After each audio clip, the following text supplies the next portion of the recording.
Hello and welcome to this broadcast. My name is Joseph Ofori. I recently did a video and the title of that was Light of the World. In this video, I spoke about the role of Christians in society. Not only do Christians have the responsibility to preserve society, but I believe that Christians have a leadership role to play. Christians have a contribution to the leadership of society in bringing direction, purpose, and vision to the society. In most cases, many Christians arrogate those roles, or sort of we abandon those roles to sometimes politicians, professional politicians at that. They haven't always excelled, which means that there is still a part that Christians, however little a part they can, they should contribute. And I believe that it is not a little contribution. I believe that in many cases, Christians can and will make a difference if they will arise to their responsibilities within their societies. If you missed that video, Light of the World, I will leave a link in the description below so you can watch it and then come up to speed with the ideas that we shared in that video. Today, I speak about a related topic, and the title for today's message is Rebuilding the Walls of Society. It is time to arise and build. So the title once again is Rebuilding the Walls of Society. It is time to arise and build. And the foundation scriptures are going to be taken from the book of Nehemiah in the Old Testament. So we can relate to the story in the time of Nehemiah when he came down to rebuild the broken walls of his society. Now, before Nehemiah came down, we will recall that the Israelites had spent a few years in captivity after they were sent into exile. So this was in punishment for disobeying God. So God allowed them to be taken into exile. And at some point in the exile, during the exile, there was the opportunity for them to begin returning. So Zerubbabel brought the first band of returnees from exile back to Jerusalem. Now, at the time that they were taken into captivity, the walls of Jerusalem were broken.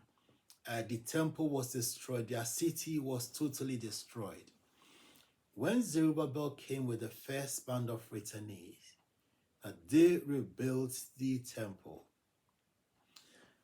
There was a big gap after that for about 57 years.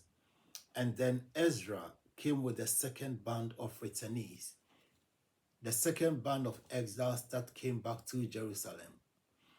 And once the temple had been rebuilt, Ezra's mission at the time was to help to restore the rightful or the right sort of worship back in the temple. Nehemiah led the third band of refugees to return to Jerusalem. And we will read a bit about the work that Nehemiah did on his return. Now, if we go to the book of Nehemiah chapter 1, we can read about what he did and how he went about rebuilding. So in Nehemiah chapter 1, verses 2 to 4, we read, And Hanani, one of my brothers, came from Judah with some other men, and I questioned them about the Jewish remnant that has survived the exile, and also about Jerusalem. They said to me, those who survived the exile and are back in the province are in great trouble and disgrace. The wall of Jerusalem is broken, and its gates have been burnt with fire. So this was not a good story coming back from home. When Nehemiah inquired, now he got to understand that the people who had returned to Jerusalem were in a really bad way. And that made him quite restless. So he went up to the king to have a little conversation about what he could do. And that was a really noble gesture from Nehemiah. So he was not content in his role, in his position in the king's palace, but he was keen and eager to help. Now, in verse 3 of chapter 2, we read, "But I said to the king, may the king live forever. Why should my face not look sad when the city where my ancestors are buried lies in ruins and its gates have been destroyed by fire?" The king said to me, "What is it you want?" Then I prayed to the God of heaven, and I answered the king, "If it pleases the king, and if your servant has found favor in his sight, let him send me to the city in Judah where my ancestors are buried, so that I can rebuild it." So as I said before, Nehemiah was not content with his situation. He was in a good and a safe and a comfortable place, but he was restless and wanted to do something about the conditions back in his home.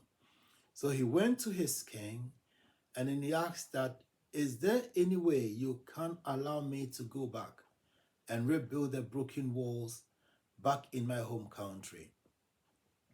And he continued thus in verse 7, "I said unto the king, if it please the king, let letters be given to the governors beyond the river, that they may convey me over till I come into Judah. And a letter unto Asaph, the keeper of the king's forest, that he may give me timber to make beams for the gates of the palace, which appertain to the house, for the wall of the city, and for the house that I shall enter into."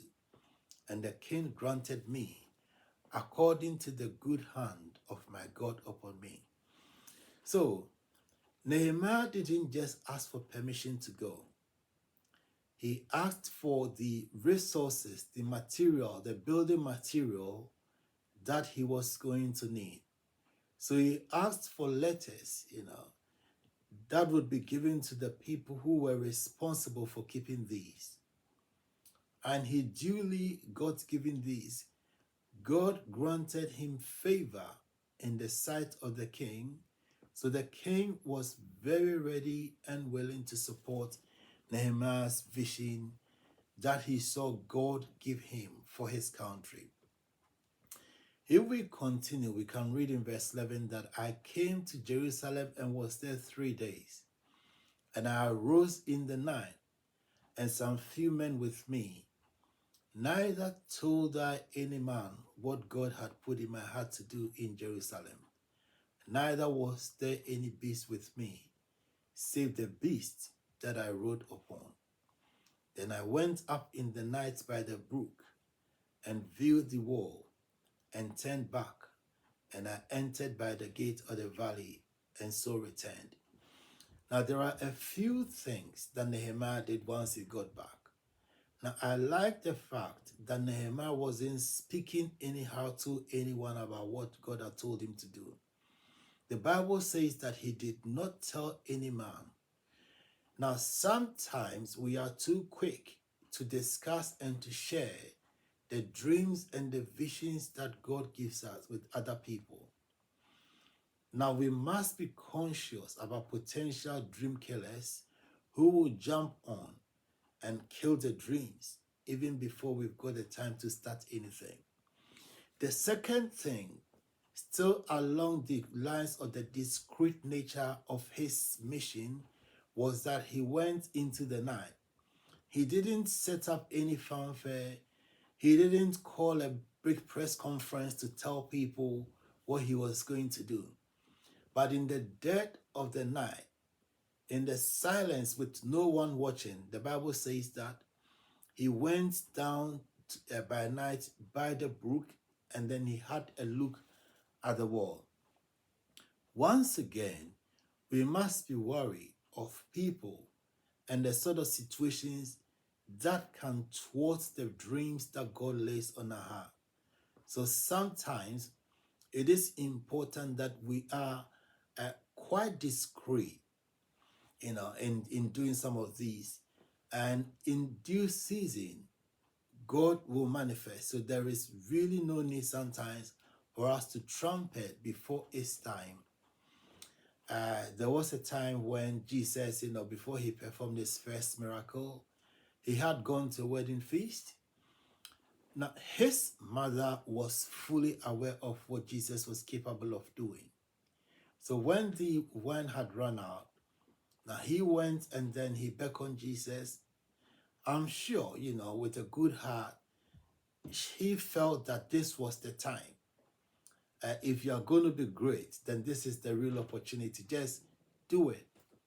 But then he told her that, woman, my time is not up. So timing is important. Now, let us go on. In verse 17, we read further about what Nehemiah did. Now, in verse 17, we read, then I said to them, you see the distress that we are in, how Jerusalem lieth waste, and the gates thereof are burnt with fire. Come and let us build up the wall, that we may not no more be a reproach. Then I told them of the hand of God, which was good upon me, as also the king's words that he has spoken unto me. And they said, let us rise up and build. So they strengthened their hands for his good work. So this is a very beautiful development.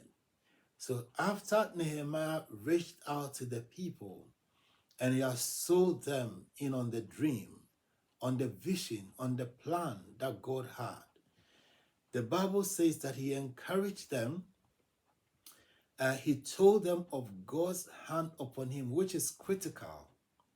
The Bible says that if God be for us, who can be against us? So with God on his side, and then thankfully with the support of the king, he knew without any iota of doubt that he was destined to win.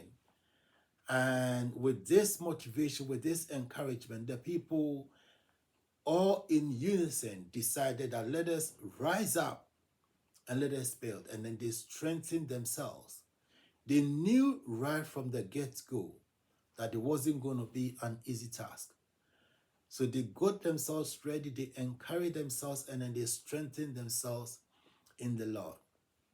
If you read the accounts further, we'll read that the building was, the walls were rebuilt and completed within 52 days.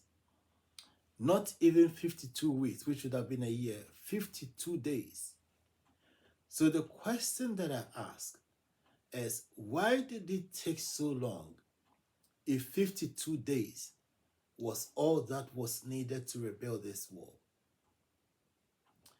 If it wasn't going to be an extended project carrying on for several years, what took it so long? Now, the first point that I will raise here is in response to that, is the fact that Nehemiah felt that he had to visit the walls in the night in itself tells that there were issues. If there were no issues, I'm sure that he would have gone very boldly in broad daylight to have a look. But the Bible says that he went in the dead of night. This is when he felt it was safe and comfortable and convenient to go and view the wall. So that was the first point. The second point was that until Nehemiah came on the scene, there was no leader, no effective leader who understood the vision and who took upon themselves the mission of getting the walls rebuilt. Now, this probably was the most important cause of the lack of effort in rebuilding the broken walls of Jerusalem. And it shows us the effective role that a leader can play and does play. So, because of the timely arrival of a leader, a project that had been lying waste for over 60 years was completed in 52 days. It was also in part due to the prayerful nature, because the Bible says that he brought both vision and prayer to this. He spent time on arrival in praying into the vision before he set off. He wasn't too quick to just jump into it, but he spent time waiting, and then he was also willing to get involved himself.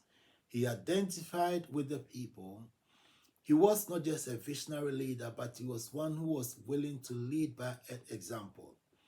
Nehemiah wasn't the sort of politician who stands aloof, stands on one side, and encourages people to get their hands dirty. But he got on the floor, he got onto the grounds, the building sites, and then he was with the people. He was a real man of the people, and which is part of why the project was completed in such record time.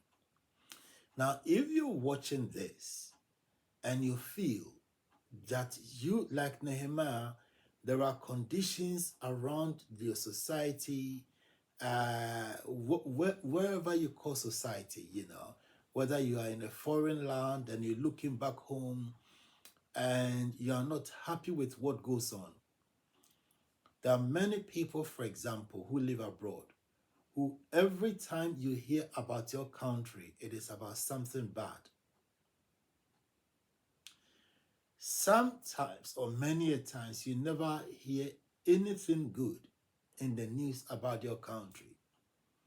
Either it is, there are certain continents that the only time that they are in the news is either there is a war, or there is a famine, or there is a drought, people are dying, and then there is an emergency appeal and stuff like that.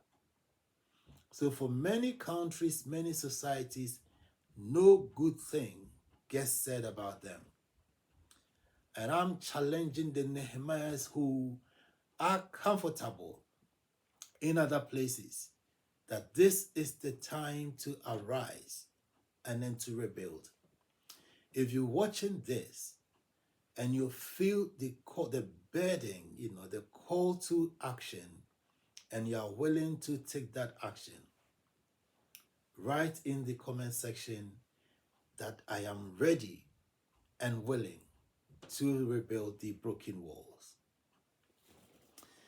Now, there are many reasons. If we look at the example of Nehemiah and the fact that the walls were rebuilt in record time, there are many reasons why in our time, the broken walls of society, whatever they are, whether it is the social systems that are broken and not working, health systems that are not working as they should,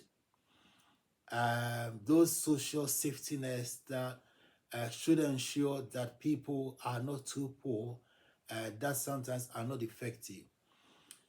There are several reasons why sometimes nobody feels the responsibility to arise and then to help rebuild these.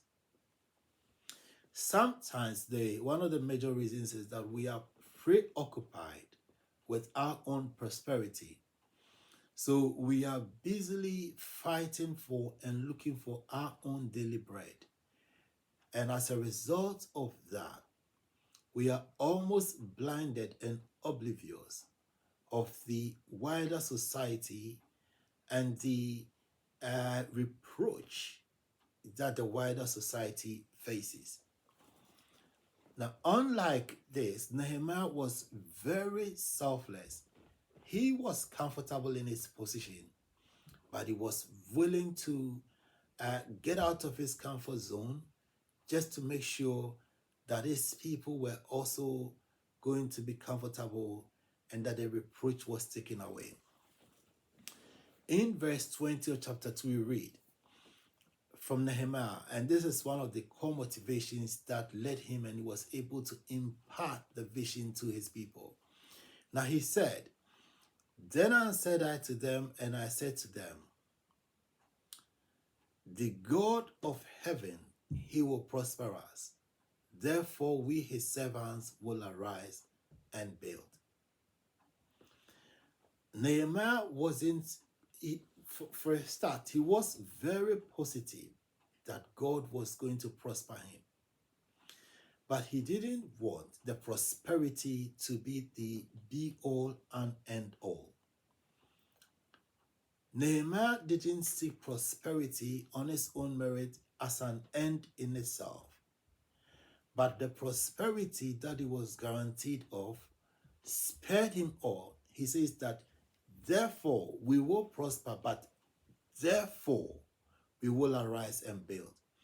As a result of the prosperity that is guaranteed, we will arise and we will build. In the same way, as we arise and rebuild the walls of society, God will prosper us. One of the biggest reasons why many countries, I talked about countries that every time they are in the news, it is about something negative. One of the reasons is the brain drain, for example. Too many people, especially the brightest, live abroad. There are countries that have got several millions of their people abroad. And it is a very sly way, in the past, people were led abroad, by means of the slave trade. But in modern times, contemporary times, people are willingly transporting themselves. There are countries, for example, in Africa, where the richest are paying their way through for opportunities to go and live and work abroad. Unfortunately, they don't always go and then do things that are in line with their skills. Most of these would end up in lowly paid jobs, and sometimes by the time they realize that they've made the wrong move, it is too late and they've wasted too much money to be able to go back. Another way people find themselves abroad is through scholarships, for example, where the cleverest are given free opportunities to go and live abroad. On the face of it, it sounds good that people are being given the opportunity to go and improve themselves. But the fact that many of those people never return to their countries is where the problem is. Some of the smartest countries are spending a lot of money to attract the cleverest brains from the least developed countries. And so for these countries that are bleeding a lot of their brains out, it is almost like running a race with your hands tied to your back. And this is what I like about the Chinese. The Chinese travel a lot abroad to study, but you will almost invariably find that nearly all of them go back home to work and to serve their countries. So people watching this, much of the one of the main reasons why certain societies are in the dire straits and situation is as a result, like I said, of things like the brain drain, for example. In itself, it is not bad if people travel, to go and improve themselves, for example. But like Nehemiah, we need to not just think about our own comfort and convenience, but we need to turn back at the conditions that affect the people, the remnant that we left behind. I mentioned the fact that, I was asking why it took so long and alluded to the fact that there was leadership crisis. There was the absence of an effective leader. One of the things that strikes me is what Nehemiah was engaged in before he came back to rebuild. Just think about the fact that Nehemiah, he served as the king's cupbearer. So amongst his people, probably it was a dignified position. But if you compare that to his effectiveness and then the impact he made in rebuilding the walls, you can see that his skills in the palace were highly underutilized. And this is the reality of our time. There are so many people, I know university caliber, university trained people who end up, and would toe the line of least resistance. In many countries, the part of least resistance is to just get into the healthcare system. So you've got accountants and name them, scientists, engineers, who all, in a bid to survive, will just take whatever comes, whatever is the lowest hanging fruits, and in many cases, like I said, it would invariably be the healthcare system. If you go to many countries, the developed world, you would find that for example, some of the menial jobs, lowest paying jobs, are almost always taken by people from certain societies, irrespective of their own qualifications. But my point is, like Nehemiah, now it is time to look at the potential, the God-given potential, and how this can affect the society, the wider society, and let us arise and build. Let us not be interested in our own comfort and prosperity, but in what we can do for others. Like the former American president who says that, don't be interested in what your country can do for you, but also in what you can do for your country. Indeed, it is time to arise and build. Let us look around ourselves, the realities of the situation. Let us look at the hospitals that are waiting to be built. Let us look at schools, educational facilities that need building. And let us take up the responsibility. Let us be the ones who will decide to rebuild the broken walls of society. There are new innovations that are waiting. I mentioned hospital facilities. There are countries where hospital facilities are as good as the cemetery. When you go to the hospital, are certain countries that you will rarely make it back, especially when you've got certain highly complicated situations and conditions. Where are the Nehemiahs, the people who will bring change to the society?